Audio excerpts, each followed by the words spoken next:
pagi peserta didik, Om Swastiastu. Berjumpa kembali dengan saya Bapak Eko Mang Agus Arnyana Putra SPD selaku pengajar geografi di SMA Negeri 1 Perhutatan. Oh ya peserta didik, tanpa terasa kita sudah 2 tahun menjalani kegiatan pembelajaran daring seperti ini. Dan Bapak selalu berdoa, apapun yang terjadi ke depannya, mudah-mudahan pandemi segera berakhir agar kita bisa kembali ke bangku sekolah. Baik peserta didik, sebelum kita mulai proses pembelajaran kali ini, ada baiknya sebagai insan yang religius, kita melaksanakan doa terlebih dahulu. Oke peserta didik, doa Bapak pimpin langsung. Berdoa dimulai. Berdoa selesai. Oke peserta didik, untuk pembelajaran kali ini, kita akan mempelajari sebuah materi yang sangat-sangat menyenangkan. Semuanya ada di sekitar kita, dan mungkin kalian sudah sering sekali berinteraksi dengan materi yang akan kita pelajari hari ini. Oke peserta didik, apakah kalian tahu apa yang kita pelajari hari ini? Iya, kita akan mempelajari atmosfer seperti ini. Oke peserta didik, nah sebelum Bapak lanjut, adapun KD yang akan kita capai untuk pembelajaran kita hari ini adalah menganalisis dinamika atmosfer dan dampaknya bagi kehidupan kita. Seperti ya tulisan yang berada di samping Bapak ini.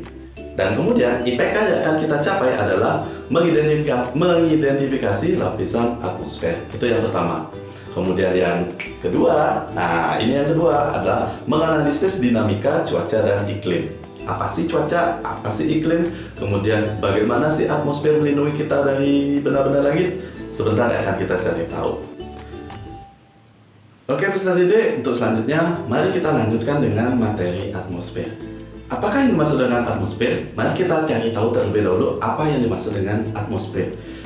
Mari kita bahas berdasarkan kata penyusunnya. Atmosfer terdiri dari 2 kata, yaitu atmos dan sphaera, di mana atmos artinya adalah uap air dan sphaera itu artinya lapisan. Jadi atmosfer itu adalah lapisan udara yang menyelimuti bumi. Nah, kemudian apa saja sih gas penyusun lapisan udara tersebut? Yang pertama ada hidrogen. Nah, ini hidrogen. Kemudian yang kedua ada helium. Kemudian yang ketiga ada metana, dan keempat ada amonia. Nah, biasanya metana dan amonia ini adalah gas yang cukup beracun sehingga tidak boleh terhisap oleh manusia. Nah, seperti itu. Oke peserta didik, setelah kita mengetahui apa itu atmosfer, mari kita lanjutkan dengan fungsi dari atmosfer itu sendiri. Fungsi yang pertama adalah melindungi bumi dari benda langit. Nah, apakah kalian tahu apa yang dimaksud dengan benda langit? Benda yang berasal dari langit? Atau apa? Oke, betul sekali, yaitu benda yang berada di ruang angkasa yang tertarik ke bumi karena gaya gravitasi. Nah, lapisan atmosfer ini melindungi kita dari benda-benda tersebut agar tidak menghantam bumi secara langsung. Nah, benda langit itu apa saja? Yang pertama, itu ada, nah ini apa ini? Asteroid, betul sekali. Ya, yang kedua itu adalah apa? Meteor, betul sekali, ini adalah meteor. Dan yang ketiga adalah pecahan dari satelit buatan manusia yang sudah rusak. Nah, peserta didik sekalian, biasanya pecahan dari satelit ini tertarik ke dalam lapisan bumi atau ke dalam lapisan atmosfer dan terbakar di sana sehingga tidak sampai menyentuh ke permukaan bumi. Itu adalah fungsi dari atmosfer yang pertama. Yang kedua itu adalah mengatur penerimaan panas dari matahari. Nah, istilahnya di sini atmosfer itu berfungsi sebagai filter, di mana filter tersebut menyaring ya panas dan cahaya yang berasal dari matahari sehingga bumi kita tidak terlalu panas dan cahaya yang masuk juga cukup. Nah, lanjut ke fungsi yang ketiga. Ya, yang ketiga adalah menjaga temperatur bumi. Nah, seperti yang kita ketahui, temperatur bumi itu kalau kena sinar matahari itu adalah panas. Nah, dan malam hari adalah melepaskan panas itu. Nah, fungsi dari atmosfer itu sendiri adalah menjaga bumi kita tetap hangat. Jadi pada siang hari tidak terlalu panas, dan malam hari pada saat bumi melepaskan panas, panasnya tersebut tertahan oleh atmosfer sehingga bumi tidak menjadi dingin pada malam hari. Itu saja ya. Yang keempat itu adalah melindungi dari paparan sinar ultraviolet. Seperti yang kita ketahui, bumi kita saat disinari oleh sinar matahari yang datang itu mengandung gelombang elektromagnetik yang di dalamnya berisi sinar ultraviolet. Kenapa sih? Atau apa sih yang terjadi jika kita terkena sinar ultraviolet banyak sekali pengaruhnya. Kita bisa mengalami luka bakar atau kita juga lama-lamaan bisa mengalami kanker. Nah, atmosfer itu menahan sinar ultraviolet, membelokkannya dan mengembalikan sebagian besar sinar ultraviolet walaupun ada sinar yang masih sampai ke permukaan bumi. Itu adalah fungsi dari atmosfer. Saudara sekalian, setelah kita mengetahui apa itu atmosfer, kemudian fungsi dari atmosfer yang begitu luar biasa bagi kehidupan kita lanjutkan ke lapisan-lapisan penyusun atmosfer. Nah, ternyata lapisan atmosfer itu sangat banyak sekali. Kita mulai dari yang pertama.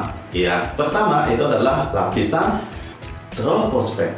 Ya, lapisan troposfer itu jaraknya itu adalah 0 sampai 18 km. Ya, apa sih yang terjadi dalam lapisan troposfer? Yang pertama terjadi fenomena cuaca dan iklim. Cuaca, apa saja sih cuaca itu? Cuaca hujan, ya, kemudian angin dan lain sebagainya. Itu adalah contoh cuaca. Kemudian terjadi iklim juga di dalamnya. Iklim matahari itu dibagi menjadi 4, tropis, subtropis, sedang dan dingin, seperti itu. Maka di troposfer pertama kali terjadi fenomena cuaca dan iklim. Yang kedua, apa sih yang terjadi di lapisan troposfer? Yang kedua itu kita lihat ketebalannya ya. Di ekuator itu tebalnya adalah 18 km, sedangkan di kutub itu hanya 8 km. Jadi antara di lapisan ekuator dan kutub itu tebalnya itu berbeda, seperti itu. Yang ketiga itu lapisan troposfer itu adalah lapisan tertipis dari teman-temannya yang lain. Ya, jadi troposfer paling tipis hanya 18 km maksimal. Kemudian terjadi penurunan suhu 0,6 derajat Celcius setiap kenaikan 100 meter secara vertikal, seperti itu. Itu adalah lapisan troposfer. Bisa dipahami? Oke, selanjutnya kita lanjutkan untuk lapisan yang kedua. Lapisan yang kedua itu adalah lapisan stratosfer. Lapisan stratosfer itu tingginya dari 18 km sampai 60 km. Tinggi sekali bukan? Nah, apa sih yang terjadi dalam lapisan stratosfer ini? Yang pertama terjadi adalah dalam lapisan stratosfer ini terdapat yang namanya lapisan ozon. Ya, lapisan ozon. Nah, seperti kita ketahui, fungsi lapisan ozon ini adalah menyaring sinar ultraviolet yang Bapak jelaskan tadi. Ya, nah lapisan ozon ini berada di ketinggian 35 km. Kemudian yang kedua, sifat dari udara yang ada di lapisan stratosfer ini sangat kering dan hampir tidak ada lapisan atau uap air yang berada di lapisan ini. Oke, kita lanjutkan ke yang ketiga. Lapisan ketiga adalah lapisan mesosfer. Lapisan mesosfer tingginya adalah 60 sampai 80 km.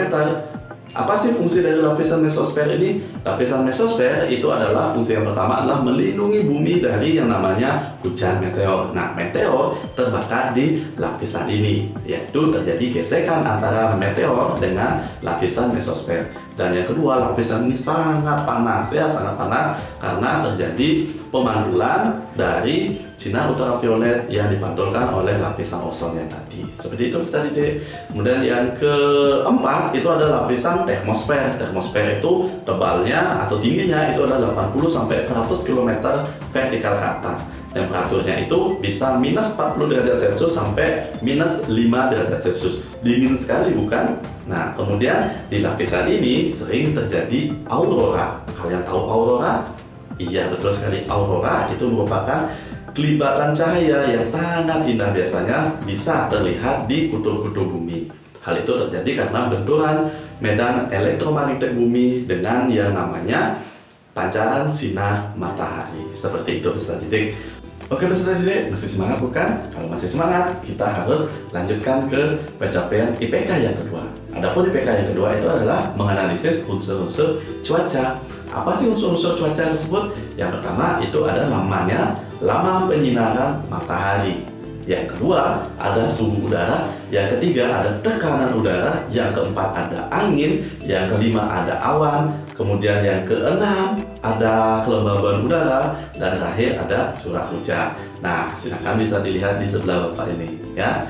Jadi untuk selanjutnya melalui Discovery Learning ya, silakan Anda cari unsur cuaca itu apa saja, penjelasannya apa saja. Silakan Anda belajar mandiri. Kemudian kalau ada pertanyaan, mari kita diskusikan. Oke Peserta didik, itu saja materi yang dapat Bapak sampaikan hari ini.